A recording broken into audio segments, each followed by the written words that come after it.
Food is precious.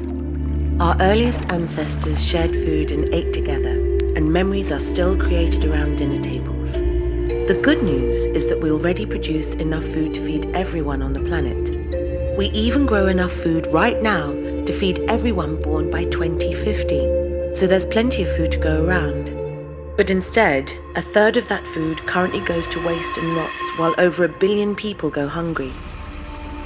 In the UK, millions of tons of food rots in food businesses before it even gets to our shopping baskets.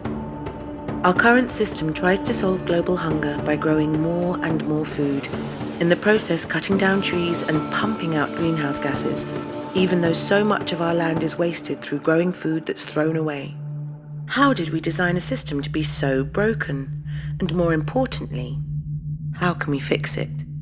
The first thing we can do is design food waste out of the system, freeing up food for everyone to eat and freeing up enough land for nature to regenerate. But even if we stop wasting food, this doesn't mean it will magically get to those in need. That's because our current system doesn't see food as something that we all need to live, but as a means to make even more money. Markets sell food to the highest bidder, and food is only produced for those who can afford it. That's a big problem, because even though the amount of money in the world is growing and growing, since 1990 only 5% of new wealth has trickled down to the poorest 60% of society globally. As long as so little money goes to the majority of the world's people, it's estimated that our economy as a whole would have to grow to 175 times its current size just to ensure that everyone earns over $5 a day. Generating such a vast increase in global wealth, mainly for the richest, would require a calamitous growth in the production and consumption of vast amounts of stuff, generating mountains of waste and triggering a breakdown for the world's climate and ecosystems.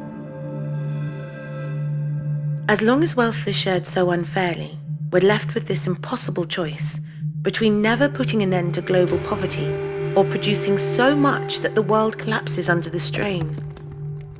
But wait, there is another way. If we were designing a food system from scratch, we wouldn't do it like this. There is an abundance of food and wealth on the planet right now, enough to feed everyone and to end poverty several times over.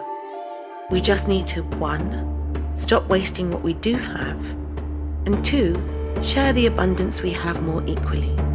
Then everyone will have plenty, without us needing to destroy the planet with infinite growth. Humans built our food system, and if we come together, we can redesign it so there's room at the table for everyone. Let's waste less and share more to create a fairer, more caring world. Our next film explores why the current broken system leads to food waste.